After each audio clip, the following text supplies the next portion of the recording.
and welcome to the episode 3 of Beneath the Current.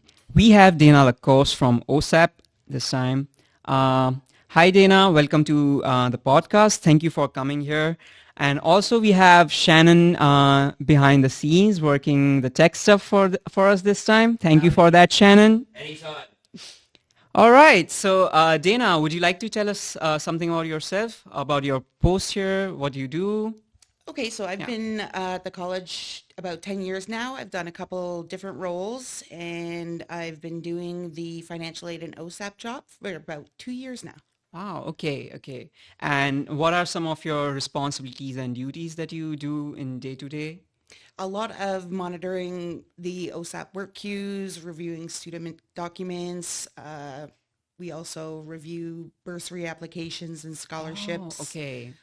We have a food bank and grocery cards, so just a little bit of everything, and then answering just general inquiries about any kind of financial assistance.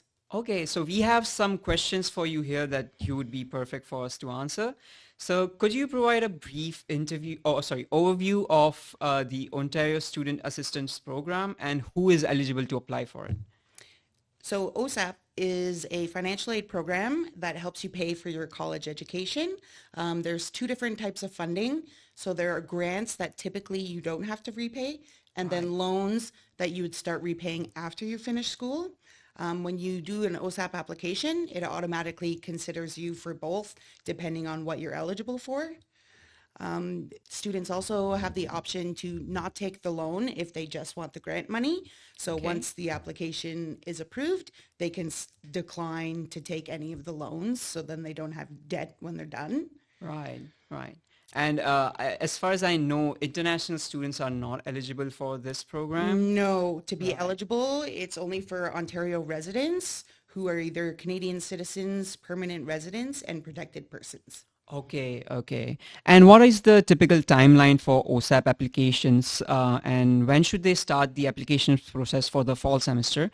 I know we have like gotten into the fall semester already, but starting for next semester, maybe like what would be the timeline for them to keep an eye on?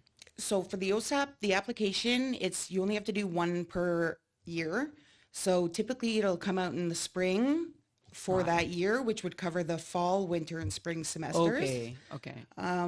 So students should definitely apply as soon as possible. At the website, it's an online application at ontario.ca/OSAP. It does take time to complete the application. There are documents students need to submit depending on their situation.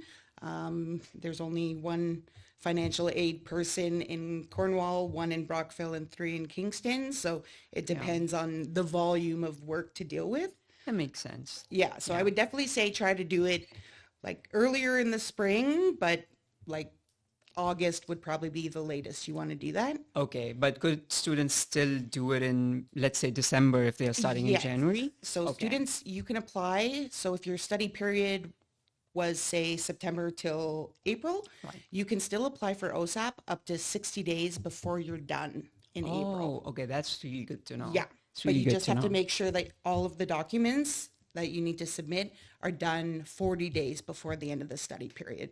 So even if you think you're not going to need OSAP, and then come January and all of a sudden you're in a bind and you think you really need financial support, then it's still an option to do an application during the year. Okay. And can you tell us more about the support and equipment services available for students with functional limitations or permanent disabilities? So through the OSAP program, they do have Canada Study Grants for students with disabilities, and this year it's $2,800 for the year, so they would get that in 2 installments. Students can also do a reduced course load down to 40% of a full-time course load and still remain full-time for OSAP purposes. Okay. OSAP also has a repayment assistance plan. So if students with disabilities are finding that they're having trouble paying back their loans, there are special programs to help students with disabilities kind of manage that debt and find some assistance there. Right. Do you know like some of the programs that you can like name them so students can refer to them? Like Yeah, the name of the programs that... it's called like the repayment assistant program. Okay, it's That's the that's name. the name. Yeah. Okay, okay, okay, yeah. Yeah, I'm sorry about Oh, that's that. okay. And how can students start the process to apply for approved reduced course load? So the first step would be to speak to their program coordinator. They would need to explore what course load options are available depending on their program. Okay, it depends on program to program. All right. And what about the extensive scholarship and bursary programs at St. Lawrence College? I recently saw some emails and posts on Instagram about the bursary application forms. So can you tell us more about that? We have a lot of different scholarships and bursaries. It can make a big difference in how you pay for your college. The individual awards can range anywhere from $500 to $3,000. Wow. Okay. The application is online. You only need to fill out one, and then you would automatically be considered for any of the awards that you're eligible for. So it's very nice that you don't actually have to go Yeah. through all Yeah. of the specific awards and do individual That is so much applications. convenient. Yeah. So the application would be through slc.me. You would click the finances menu and then bursaries and scholarships. So for the fall round, it just ended September 17th. Okay. So then the winter round will be coming November 27th until January 21st. Okay. November 27th. That'll be winter round. Okay. Yeah. And that's for the winter intake. You can do it regardless if you started in the fall or the winter. Okay. If you already submitted an application during the fall round, you don't have to do a new one. Okay, yeah, Yeah. that's good to know. That's good to know. And what are the sorry, how can students apply for first generation student bursary and indigenous student bursary? So that's also through slc.me. You would just click the finances menu and then either Indigenous bursary or the first generation students link. Okay, okay. And what are the application rounds for the scholarship and bursaries program? I think we kind of already covered that.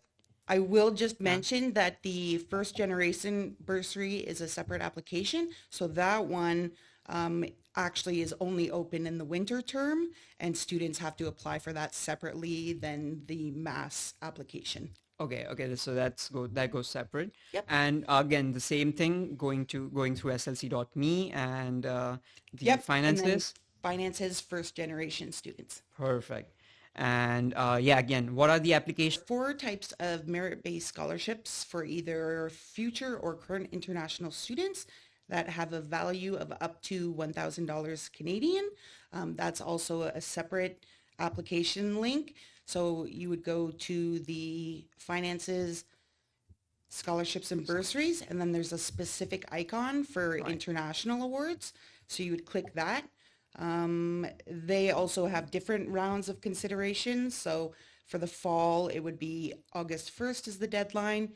The winter Okay. is December 1st deadline, and spring is May 1st.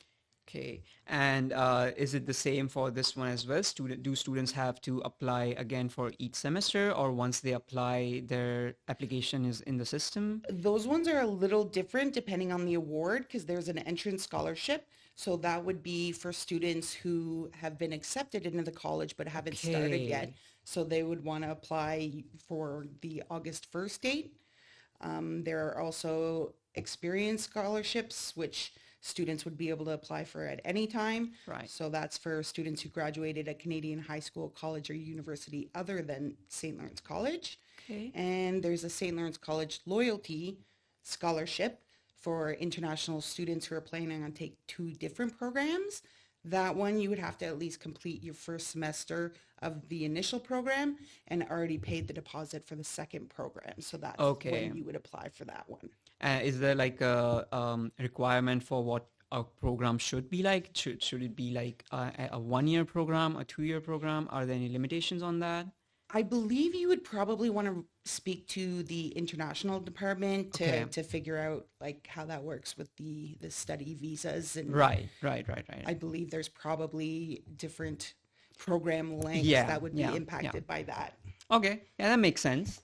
And how can international students apply for a hardship bursary? So that is also the slc.me finances dropdown, and then hardship bursary international. Just be cautious because it's the same way to go for domestic students. So just make sure after hardship Right. bursary that you select either the international or the domestic. Okay, and just so we can be clear, can you describe what exactly hardship bursary is?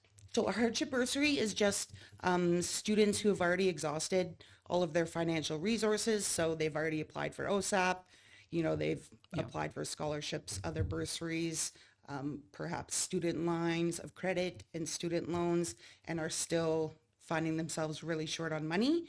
So they would do an application, would have to provide their monthly expenses, how much their cost of education is, and then they could get a bursary non-repayable for up to $500 for the academic year. Okay, and this is for international and domestic students. Both can apply. Okay, okay.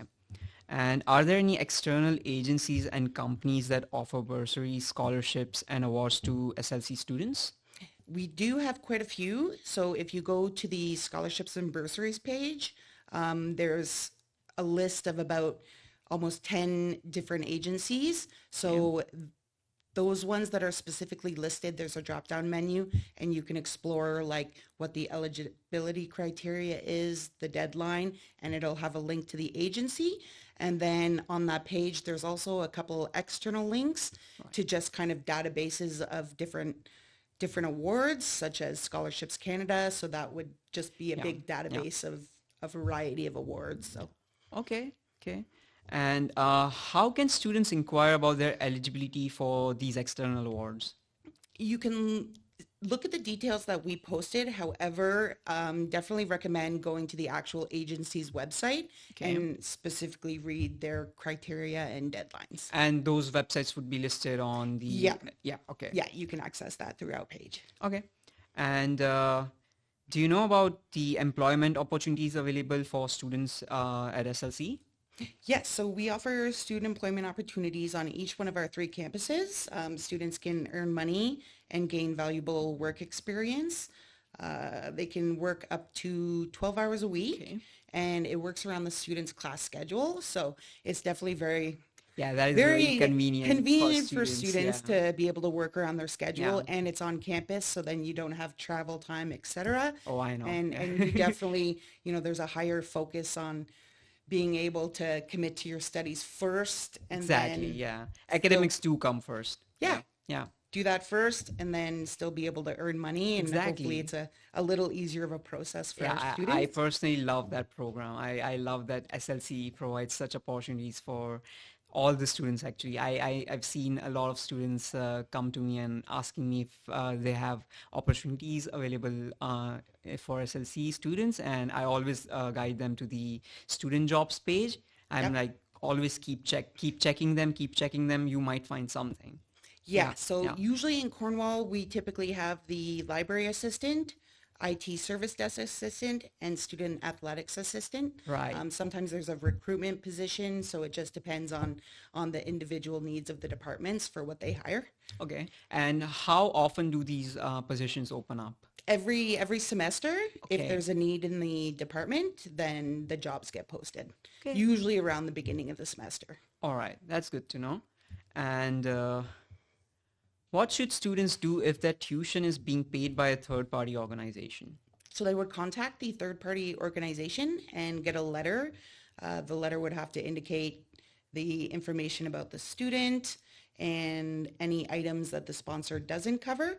And then the student would send an email to sponsorship@sl.on.ca and send them the letter. Okay. And student tuition payment plan program. Can you tell me more about that, please? So that program is to assist students who are having difficulty paying their deposit and or the tuition by the scheduled due date. Requests can be submitted. Typically, you want to do it about 5 days before any of the due dates. Okay. Then students would agree on a fixed payment plan of installments. The student would complete the application, and then once it's approved, then the student would just follow the schedule and make the payments as set by the plan. So that one, I don't believe there is a link through the slc.me. Okay. So you would actually go through stlawrencecollege.ca, click on the fees at the very top, and then student tuition payment plan. Okay, and again, this is available for international and domestic students, Yes, right? both can apply, Yeah. and it would be on a semester by semester basis. Okay, okay. And do you have any final thoughts or advice for students seeking financial assistance or support at SLC? I'd say it's very expensive to go to school.